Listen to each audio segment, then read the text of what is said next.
I know I'm standing in between you and lunch, so I hope I make you laugh and give you a little bit of a different perspective. I was told I could be edgy or challenging, so hopefully that'll come across. I do want to thank the Frank Parkinson Agricultural Trust, and I also want to thank all the directors for the Oxford Farming Conference. I am so excited to be at a conference where there's women, more than 10 women. So thank you. Thank you for being here. And female farmers, that's even more exciting. But I also want to ask all the farmers, and even all the farmers in the East Room, to please stand up. Don't be bashful. You don't get thanked enough. We are all here because of you, so thank you for what you do.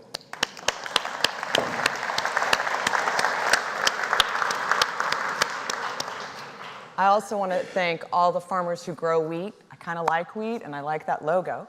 And then any of the researchers who work in wheat. As a Borlaug, that's what my grandfather worked in, so I always have to get a shout out to wheat. So the purpose of my talk is to talk about disruptive innovations and communication challenges.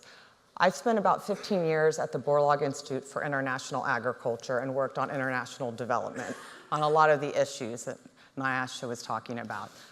And I've always talked about how we have to change the way we communicate. Well, what I did was gave lectures on how we should change it, but I wasn't doing anything. So I got the opportunity to come work for Inari, which is a startup. And what's really neat about Inari is, as they were building their R&D, they understood that their communication and messaging was just as important. It couldn't come along after. We had to own our message, and we had to do it differently. And they trusted me to do it differently, and I did do it differently.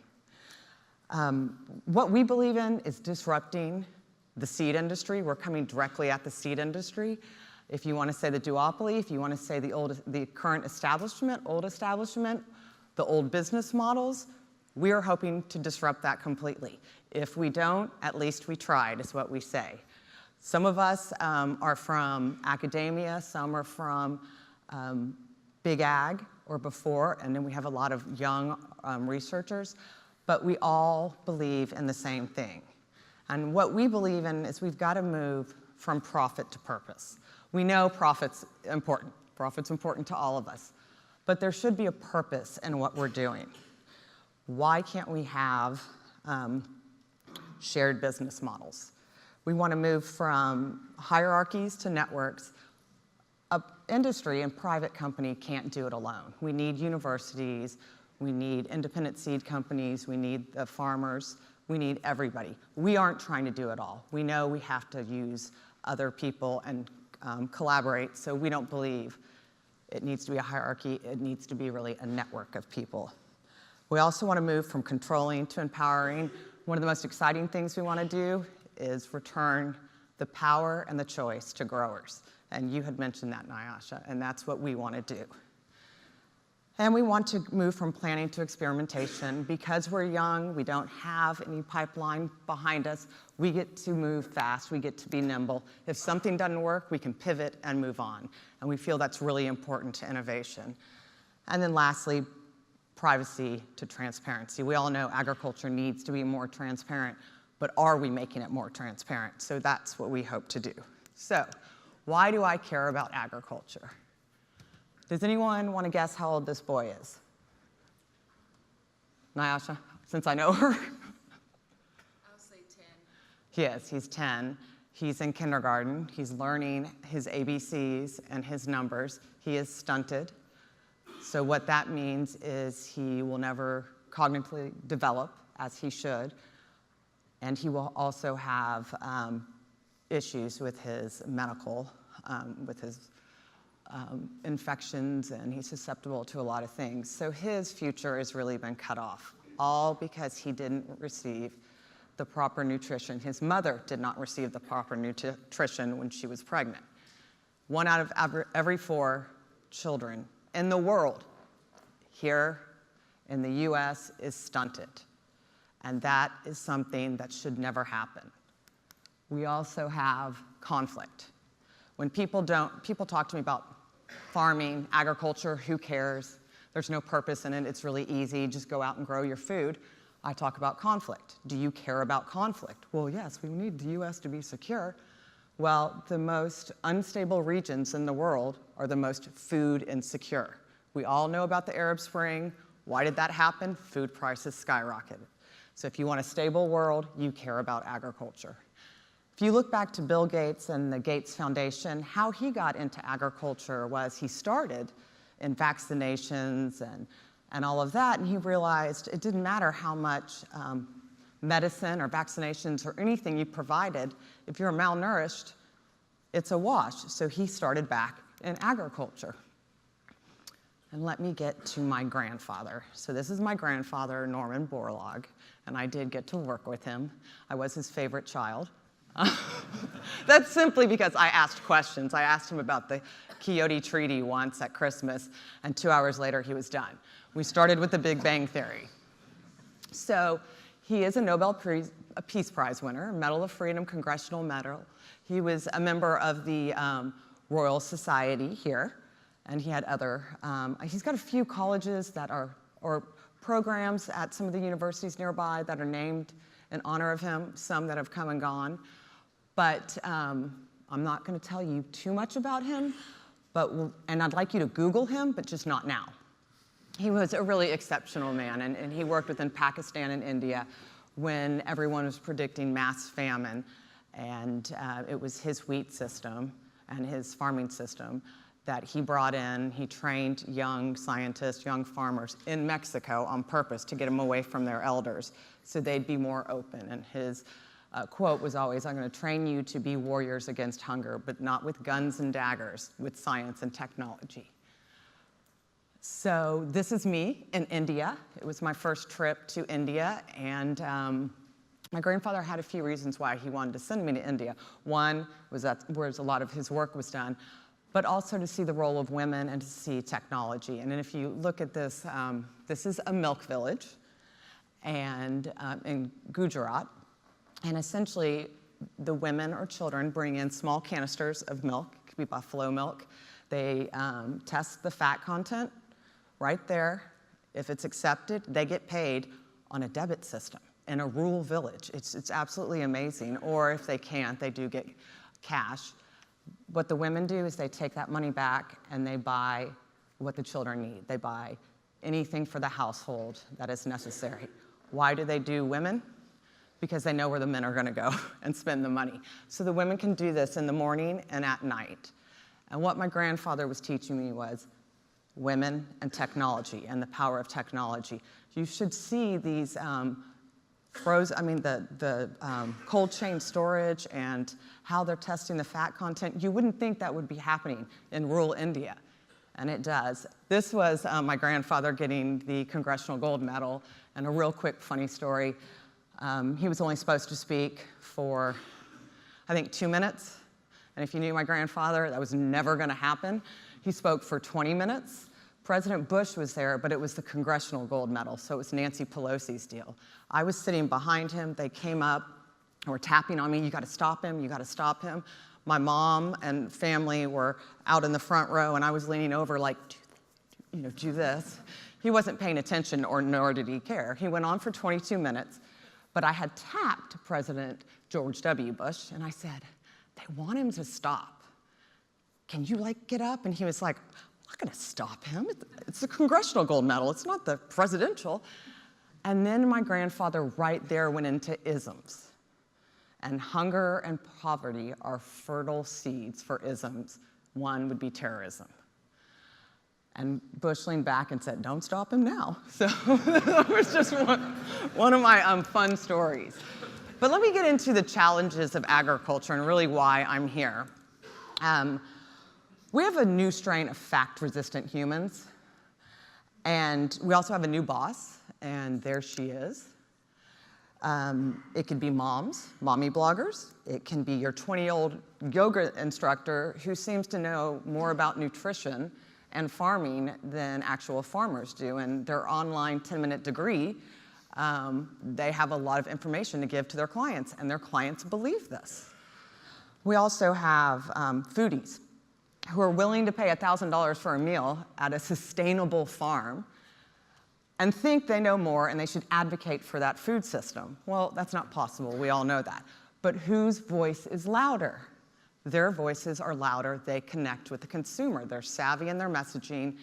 They are able to they've been ahead of us. They've been ahead of agriculture and farming for so long. We just didn't understand that they were serious, because who would have thought a mommy blogger would have that much power? But they do. And when we jumped in, we made it combative. We didn't make it an actual discussion, which is where we need to change now. So we have that, but we have a lot of misconceptions. Because you have 3 hens, you are not a farmer or a rancher. And we have a lot of people think a backyard garden, especially the majority of my friends, is a farm. And they think that's what farming is, and farming should be simple, because theirs, when they pick 4 tomatoes, it's been a successful harvest. So we have a lot of misconceptions about farming. We also have marketing problems. So those are French-style green beans, and they are gluten-free. I saw a gluten-free barbershop the other day. You can get gluten-free mattresses in the US. I'm sure you can do that here. Gluten-free cranberries during Thanksgiving, that one just blew me away. You don't even want to get me started. But the problem is the table has moved closer to the farmer, if it's not already at the farm. But we haven't always trained our farmers to be comfortable with advocating what they do and how to tell a story. And we need to do that. We need to spend more time. I spent some time at the Arkansas Farm Bureau, and they were training 50 farmers how to speak, but it was on an emergency crisis. So they were at their fair, county fair, and there was a salmonella or some crisis, and it was how a farmer would react and tell a story and make people, feel safe and all of that. And the majority of them failed it. I failed it in the beginning. They filmed you, they went back through it, and then they told us how to do it properly. And that was valuable training that every farm bureau should be doing. I do understand there's a UK, I wrote the name down. It is called Just Farm UK. Is anyone from there? They tweeted me and said they were doing that here. So I applaud that, and I applaud more of you. Private sector. Please invest in this for the farmers. This is essential that they have the ability to be trained. And if they are phenomenal speakers, that we give them a bigger platform. The public's gonna listen to them, not us from industry, unfortunately. And let me go back. I always tell people who are all into this, believe all of this, and that if you want us to go back to our great-great-grandfather's farming, that was not sustainable. Let me take you to Eastern Kenya. Let you meet that female rural farmer who doesn't even have a hoe that's modern. She's back-breaking labor. She spends the majority of her time weeding. Why is she weeding? That's unpaid labor, but yet these people are advocating for no inputs and no technology that could control these problems. Well, guess what? These people are also for women's rights. You're enslaving these women into back-breaking labor that they shouldn't have to do. So you have to, sorry, I'm gonna fall on stage. So you have to understand what you're advocating for and the unintended consequences of that. Now we have the anti-science movement, and the GMOs are poison, and this has gotten a lot of support, and they've been clever. So we have the non-GMO campaign, we have Greenpeace. They are very clever. Scare tactics. In Africa, it'll sterilize men, and a lot of Africans really believe that. But what we need to do is figure out how to beat them at their game. Be as clever. Talk the way they do. Have great social media platforms so that we can be on their level, but it has to be a discussion. So this is the food babe in the United States. As you can see, she's got a computer science degree. She was a baking consultant, and now she has over 1 million followers. If you remember when Subway got caught for having slime or something in their bread that made it bouncy, she's the one who got that all shut down and they had to change their industry. She got caught 2 years ago for talking about the fact that the caramel in the Starbucks coffee wasn't actually real, or the pumpkin also wasn't real. Did anyone doubt that anyone at Starbucks was actually mashing up pumpkins and putting it in? But she also talked about how dangerous that was, and someone came back to her, if you drink this much water, do you know that's dangerous for you and can kill you? But I also found out a lot of people who were supporting her, so she was silenced for a while, but she's back. She will not debate me or do an interview with me. Let me go back. So, this is my favorite. This is from Whole Foods in Dallas, and this is non-GMO rock salt. Anyone know that we were making elements? We could do non-GMO. This is amazing. Now, we have the Non-GMO Project, who is very powerful and is probably single-handedly pushing the GMO labeling laws and keeping GMO in the press. Do we know who they get their money for? Do we know what they do? They have a lot of people paying in for these labels, but why aren't they putting anything to research for alternatives? Why aren't they coming to the table with solutions? And that's the same with Greenpeace, and I love to go at Greenpeace. You spend billions of dollars on marketing your message. Thank you for doing that. You say you're protecting the earth, you're trying to get the farmers to do right, we're trying to create a better food system. Why don't you put that money into research and come up with a different solution? We're all waiting for solutions. It can't take one system. But I think we should challenge them on that. You can talk all you want, but until you actually put action and provide solutions, you're not really changing anything. And then we have regulatory, which we know what the EU passed on gene editing. Do I care for the bill? Or, no, I don't think it's probably the right way to go. Do I think the US is having issues? I think GMO and gene editing don't need to be in the same conversation. The moment you say GMO, it's gene editing. I think we have a lot of corporations that are talking about gene editing in the same vocabulary that they talked about GMO. It's almost the same playbook, and that's unfortunate. So with regulatory, are any Argentinians here? Please look at their system. They take gene editing as a hybrid, but they have got a really good regulatory system that I think the US needs to look at and the rest of the world. Corteva, if anyone's from Corteva here, you can talk to them about waxy corn, which they are doing in Argentina. And I think we'd all benefit from learning what Argentina is doing, and you're gonna see Brazil and Chile and others follow suit.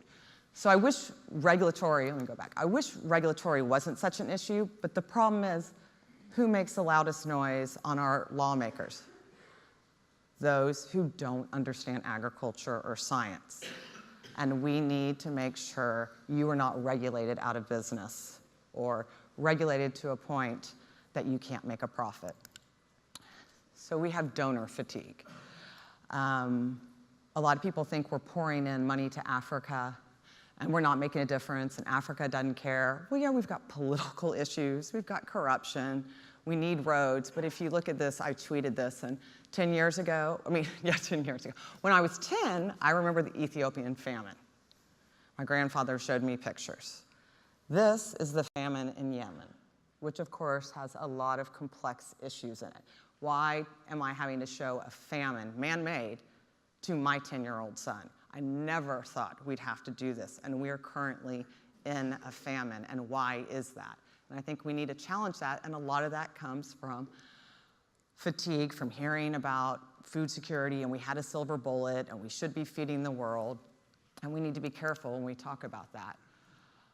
Industry communications. This is where I like to have fun. We say this all the time, 9 billion, 9 billion, 9 billion. Well, there's been a analysis in the United States, no one cares about 9 billion. We don't have a food shortage, we're never gonna have a food shortage. Food grows in a grocery store. So why would we care? There's not gonna be 9 billion that we have to feed. So let's stop talking about 9 billion, we know it doesn't resonate. this. Google one of these pictures and find 2 million. I've asked all my friends, do you understand what this means? It is a kid holding a flower or a tree in their hand. Well, this doesn't resonate with the public. We, in agriculture, use it over and over and over, but no one's really asked the public, do you understand what this means? So let's stop using images that don't resonate. We also always have our stock footage, which I think are beautiful, but the public gets nothing out of this. They see this and they think that's a big farm, it's not sustainable, that farmer is doing damage to the earth. So let's look at, again, the footage we're using. It's always strange to me that the public thinks farmers are the least environmental sustainable and don't care about anything. Well, your soil's the most important thing you have. So let's talk about that. And let's talk about you are stewards of the earth. That's one of the most important things to you. This is Inari. So when I was brought in, I said I'm going to do it differently, and you have to trust me. And I had a lot of pushback, and then I'd fight them. Actually, I just had my review, and my boss said, perseverance is one of your best qualities, but watch it. But this is on our website. These are our brand statements. I did not want to use the word sustainability. I didn't want to use the word transparency. I didn't want to use something about science.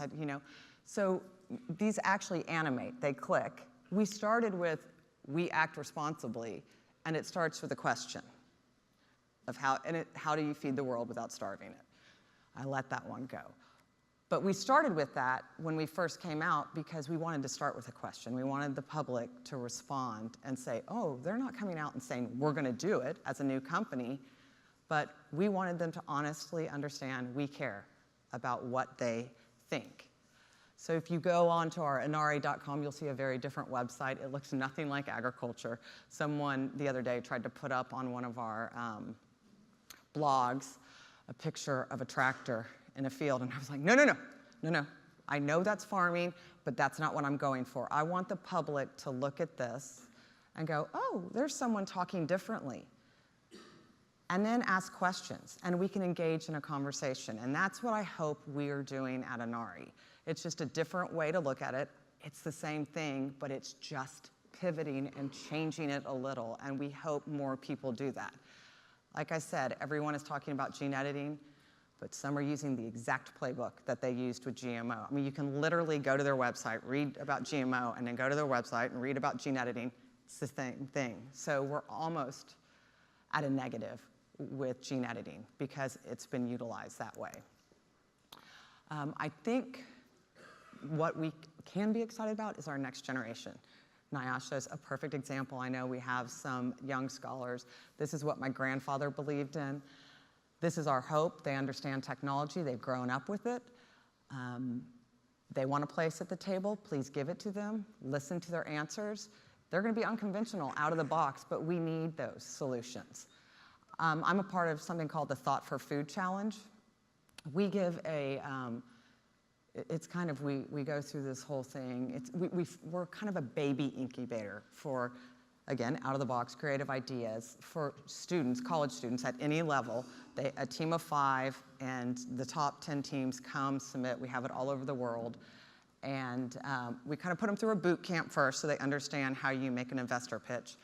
And then we have a panel, and then we give 10,000, a 5,000 award, another 5,000, and then there's 2,500, which is the Take It to the Farmer Award, which is from the Borlaug Foundation.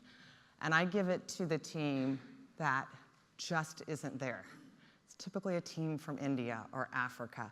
But if they could just have an investment or just have someone who believes in them, what that would do for them. And this year's team that we gave 2,500 to was an all-girls team, and they're working on rice production in the Philippines. They worked with us. I awarded them $2,500. I was a mess on stage. I always cry. And they think they win $1 million. It's absolutely, from everyone we've ever given it to, it's just amazing to see what that means to them. Well, we got them to apply for the Holt Prize. They just won $1 million 2 months ago. So that is something of investing in the youth, just believing in them, even with $2,500, and then getting them to move forward. So that's something we need to continue to do. That's my little farmer. That is my son, Luke. He is not here. He is touring around, I believe. I have taken him, those are the fields in Oberon. Those are my grandfather's wheat fields. He's been to Kenya to understand what rural farming is and why he's a spoiled, entitled child. So I actually put him in a village for the day and left so he could get a real life, and he was out working with the goats. Oh, I forgot to show you this on marketing and misconceptions. So this was on the train last night, and this is fair trade white sugar. It helps save crops from pests and bullies. Great marketing. Have no idea how that happens. But we worked in fair trade on a project in Rwanda with coffee. It's a great idea. It did cost the farmer cooperative $3,000 to bring in someone from Brussels to stand in their field and certify it. And then they were fair trade. $3,000 is a lot to a farmer cooperative. But what people don't understand is, yes, it protects them when the commodity price goes low or when the price goes low. But they're locked in. So when it goes higher, they don't benefit. So it's technically not fully fair trade, but great marketing, and people love to buy it. So I'm going to quickly wrap up. But I think it's important for all of us to know, if we try to ban the future, it's just going to happen elsewhere. I think we all know what's going on in China. If we're not going to be responsible and invest in gene editing, they're already 5+ years ahead of us. So we can shut it down in Europe, we can shut it down in the US, but we'll be far behind. And if you think about all the soy that the US has exported to China, they're going to be able to do that on their own relatively quickly. You have to remember that 25,000 people are dying today of malnutrition and hunger-related diseases. They don't have time for lofty rhetoric or debates about what is good, what is bad. What they care about is living and feeding their children, and they want the technology and the choice to be able to do that. And then I've talked about my son, but when my grandfather he had cancer, a blood cancer, and when they told him he had 3 days to live, he didn't speak for a while, but when he did, he said, "I've got a problem." And my mom said, "Oh, Daddy, what can I do?" And I was there, and he said, "Africa." I never, ever helped Africa. He was able to help Pakistan and India because their governments got involved. They had the money to put into infrastructure, to make sure there were fair prices for seeds, to make sure there were inputs. Africa's been a little more challenging. So it wasn't his past, I think my mom wanted to hear, "I love you, I know I wasn't around a lot, you were very important to me," but it was Africa. And right before he died, there was a researcher in from Oklahoma State University who'd been working on a little piece of technology called the nitrogen seeker. It was handheld, bit low tech, but could be used in fields in developing countries to make sure their application was appropriate. And my grandfather had always helped support and introduce them to people and tried to keep it going. Well, they had been able to sell the grain seeker to a company and who could take it to the next level. And my grandfather's response was, "Take it to the farmers." And he literally died 10 minutes later. And why that's so important to all of us, our innovation, our technology, our policies all affect farmers. If we don't take that innovation to the farmers and we don't take what the farmers do, then we'll never progress. So always remember, take it to the farmer, and as I say, take it to the public. Make sure you address the public differently and engage them. God forbid the person who sits next to me on an airplane. So please find every opportunity to talk about agriculture, food, even subjects that are uncomfortable like GMOs or anything. You might just change an opinion for the better, and it's worth doing that. So thank you so much for having me. It's been an honor, and I've always wanted to come to this. So Will, thank you for inviting me.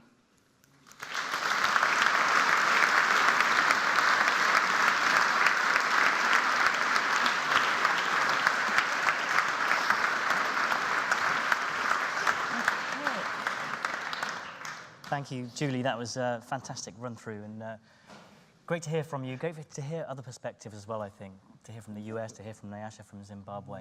And hopefully it's been some food for thought for the delegates here today. I'd like to open for questions. We've got about probably just a little less, about 10 minutes for questions, I'd say. So please do take this opportunity to grill Julie, to put her in an awkward, difficult spot. Well, I love this audience because you're pretty direct.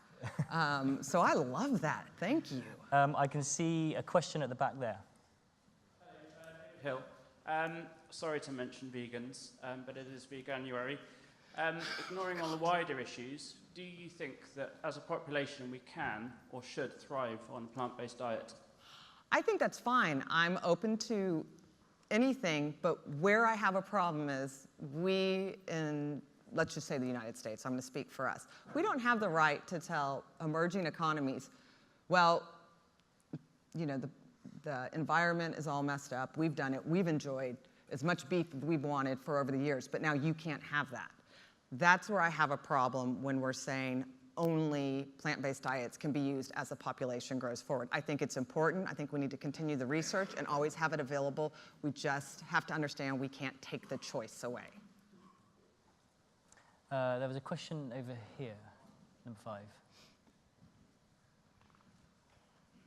Hello, Julie. I am Just Farmers, and thank you for the name check. I really appreciate that. My name's Anna Jones, and I covered rural affairs at the BBC for 12 years. I'm now a freelance journalist, and I left because it was getting harder and harder to get farmers to come on air and talk to us about the job they do, particularly the uncomfortable bits.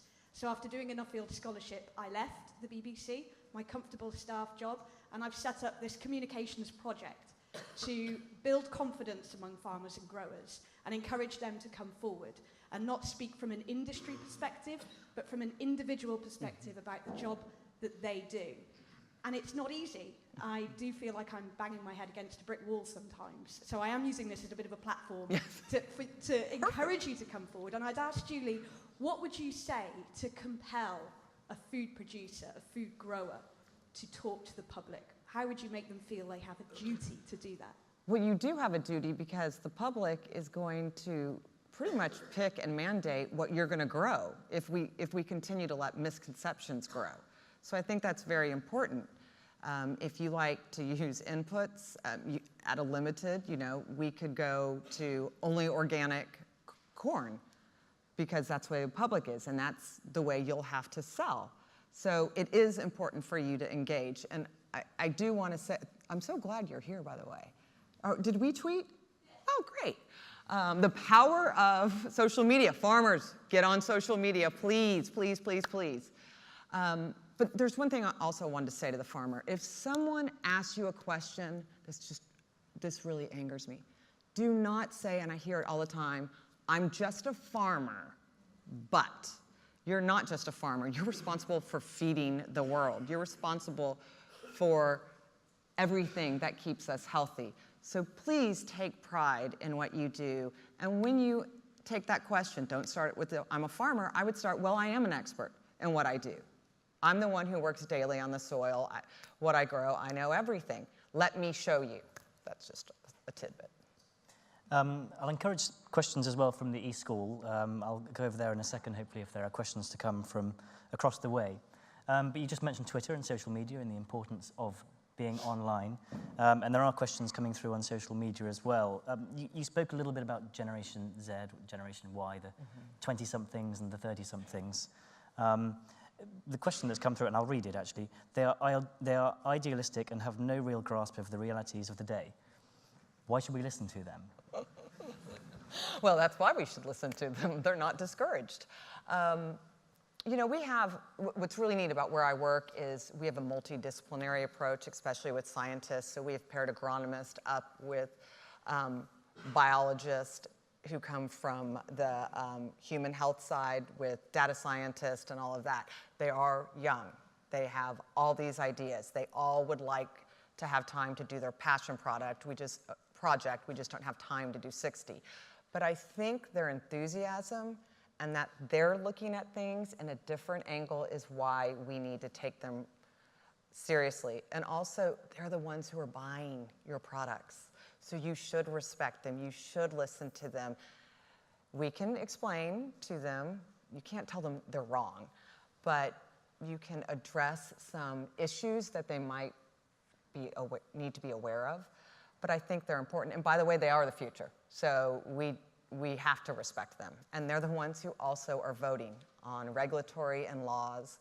So it's about educating them. And just to follow on to that, a question that's come through from the app that continues in that thread of thought. Where do you see food and fashion trends going? And I guess it's being driven partly by this generation. But what's the future? Where do we need to tap into? So when we say food and fashion, what? Maybe two separate, food and... Oh, what we eat and why it's fashionable? Okay. I do think we're seeing more of in food and what's getting all the restaurants that are opening up and all of that. You are seeing more of vegan, I'm fine with. But when you push to only organic and, local and all of this, I think we're getting into a dangerous area because people don't really understand exactly what that means. When Chipotle, is everyone familiar with Chipotle?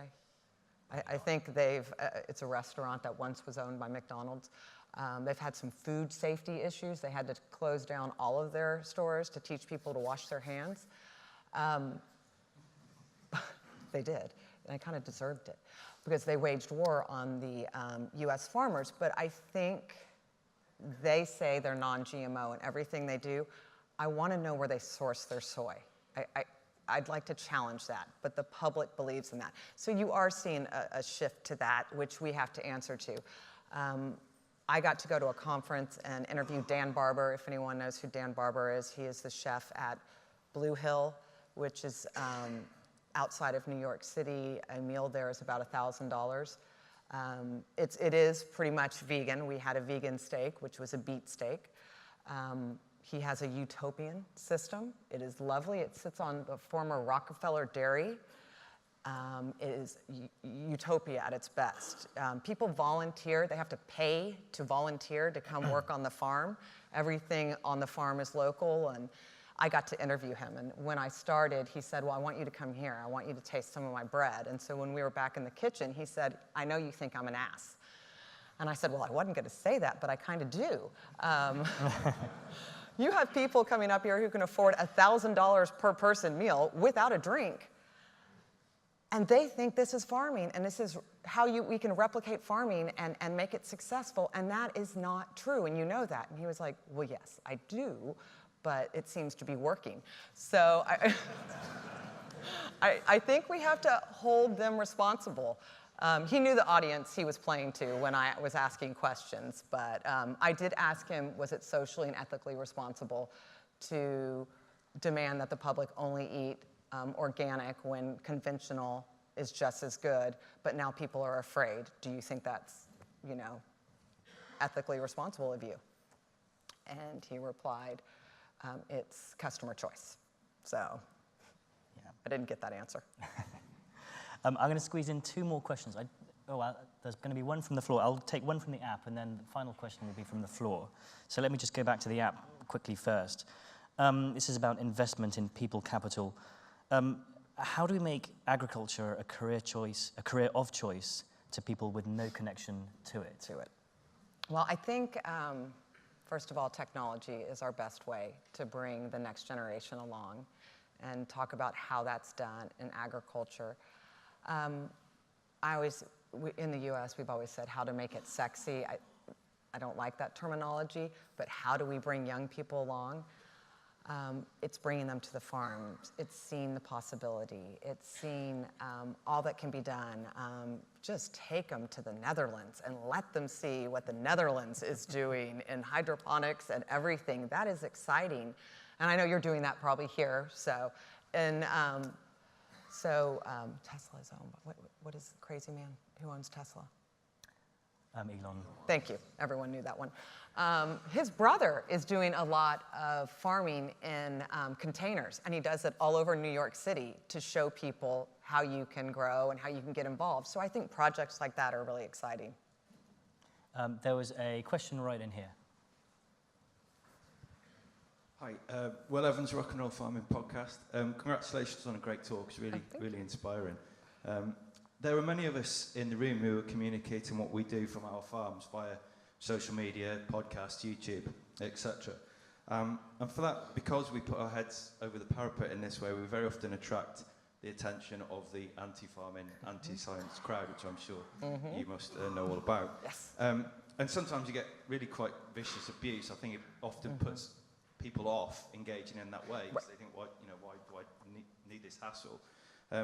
What's your advice in that situation? Do you just ignore that, or do you try and engage, try and change their mind? Or? So I get attacked every day. My grandfather's responsible for celiac disease, gluten, I mean, you name it. I'm a, I don't even want to say what I've been called of the private sector.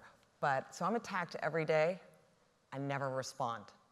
Because responding, and the science babe will come after me, responding to her, let's just use her, gives her a platform and makes her feel important.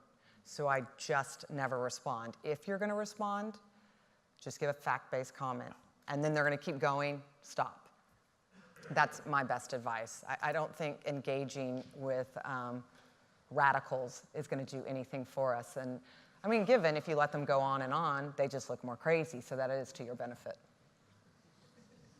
Julie, thank you so much for a really fabulous, intriguing 50 minutes. Congratulations to everybody for sitting for 3 hours in one place as well. But thank you, Julie, especially. Thank you. You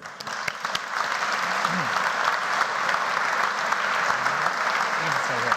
What? You can just stay here for a second. Okay.